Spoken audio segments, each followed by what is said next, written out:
All right, guys, let's continue our conversation on keywords and doing a search for information for your literature review for your rationale. So we're going to talk about Boolean combiners. So once you've picked out those keywords for your project, it's time to put them together to create a search string. So you have your keywords plus Boolean combiners, which help you in a search on the internet. So one of the combiners is the word or. So the combiner gets you lots of results. So let's say, let's pick our topic that we just talked about in the other video, violence and video games. So violence or video games or kids. This is going to give you a ton of results. And you can remember this because or and more rhyme, right? So if you put in the word or with your keywords, it's going to give you lots of results. Once you want to get fewer results and kind of refine your search, you'll use the word and. So violence and kids and video games. And this is going to refine your search and decrease your results. And then the not combiner should be used only rarely if you want to take away words or phrases that you do not want. So if you're doing a search and you find that some unrelated topics are coming up and you pick out that keyword that they're coming from, you can put in the not combiner and it will delete these results from your search. So if you didn't know how to do that or how to use these combiners, now you do, and it will be super helpful when doing your search for your project. So a project would be, or a practice item here would be search stress or college students or interventions. And take a look. So do this on Google now and see how many results come up. Do they make sense, or do they apply to the topic and the population that you're looking at? Now try and search stress and college students and interventions. Now how many results come up? Do they make more sense and apply to the topic and population? And when I said look on Google, I meant Google Scholar, or you can be using the university libraries. All right, so let's move on to step 3. Step 3, writing the rationale. We are going to be looking at our health problem, right? Defining our health problem, describing it, listing the prevalence, the cost, contributing behaviors. Remember, this paper needs to be in APA format. Okay? We're going to be pinpointing our priority population. So you've been assigned a population, but you now need to describe it and give us predisposing, enabling, and reinforcing factors. You're going to find other programs that have been successful. What were their goals? What was their population? Which theory did they use? You're going to select a behavior change theory. We'll go over this in a later module, but you're going to choose behavior change theory and selected constructs, example of the construct use. And then give a program overview. This is your proposed solution and your targeted behavior. An overview of the program, kind of what are you going to do and why is it going to be successful. So backing up just a little bit, identifying the health problem from general. So what is the problem? What are we looking at? Is it obesity? Is it violence? Is it bullying? How is it defined? What are the risk factors for that problem, for that behavior? How prevalent is it nationally, state, and locally? What is the cost to the world, the state, or the county, or the city? What are the social costs of the problem? What is causing this problem? What are the specific behaviors that have led to this problem? So for example, if it's obesity, lack of physical activity, poor nutrition, right? Those are the behaviors that led to obesity. So you're going to go from a more general addressing the health problem to more specific. Describe this problem within your priority population. So if we're looking at obesity in school-age children, we're now going to describe what that looks like for that priority population. Describe those predisposing, enabling, and reinforcing factors for your priority population. Identify studies and interventions that have looked at this problem previously. What have others done? What strategies did they use? Did they work? What theories did they apply? What are now the best practices that have been identified? Identify the behavior change theory that you will use to address the problem.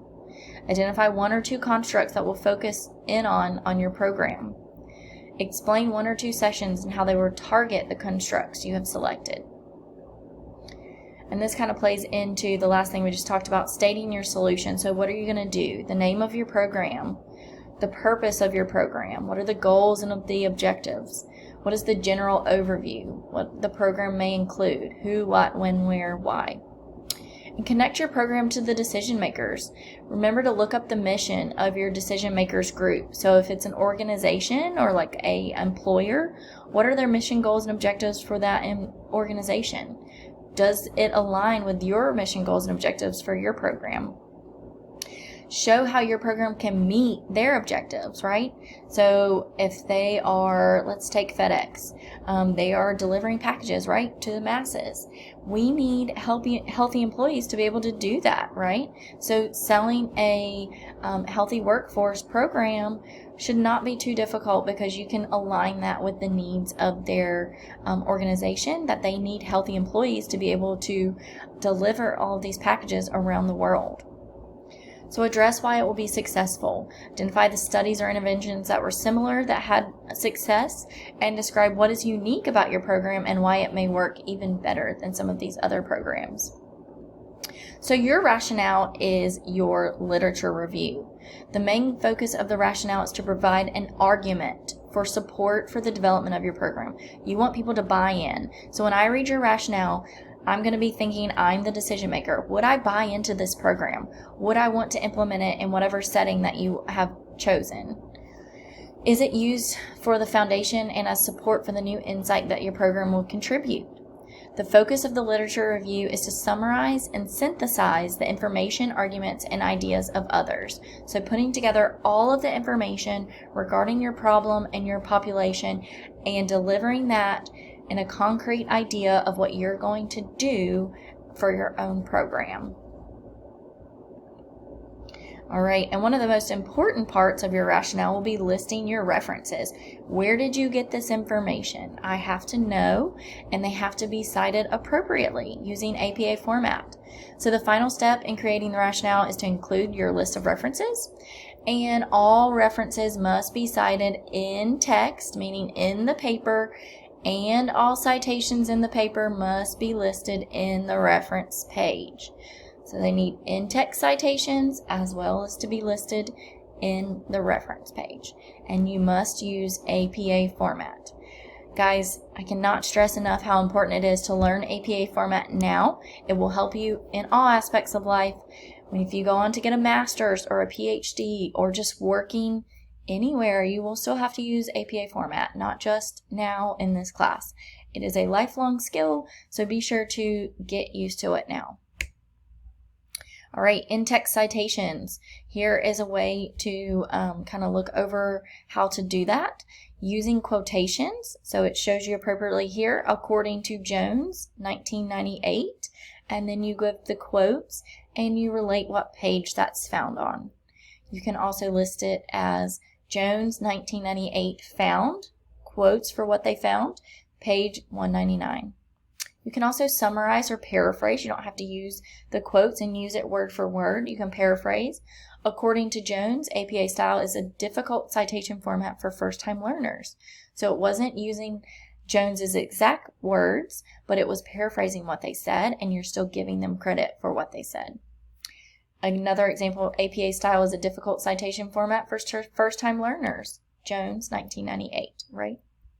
So again, those are summarizing, paraphrasing. Here we're using quotation because we're using exact words from that source. So here's some practice.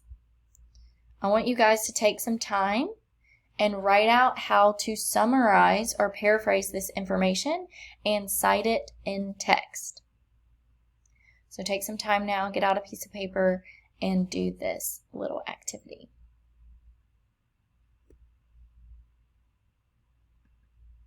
All right, once you've done that activity, we're going to move on from in-text citations to talk about our reference list.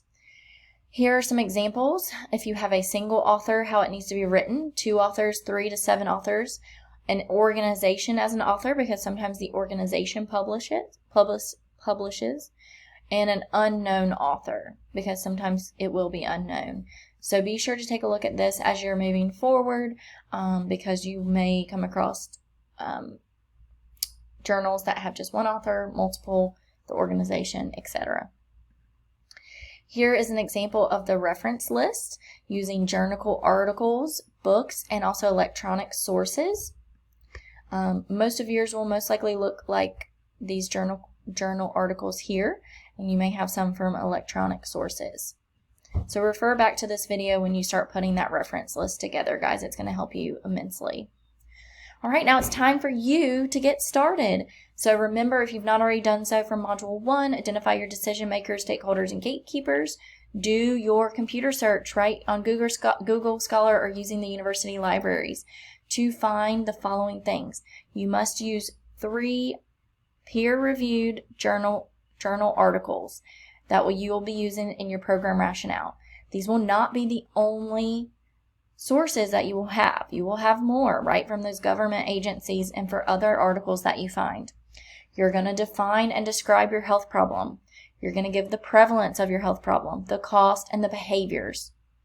Remember, we're going to pinpoint our priority population. We're going to find other programs. You might find those in your journal articles. We will talk about the behavior change theory in coming modules.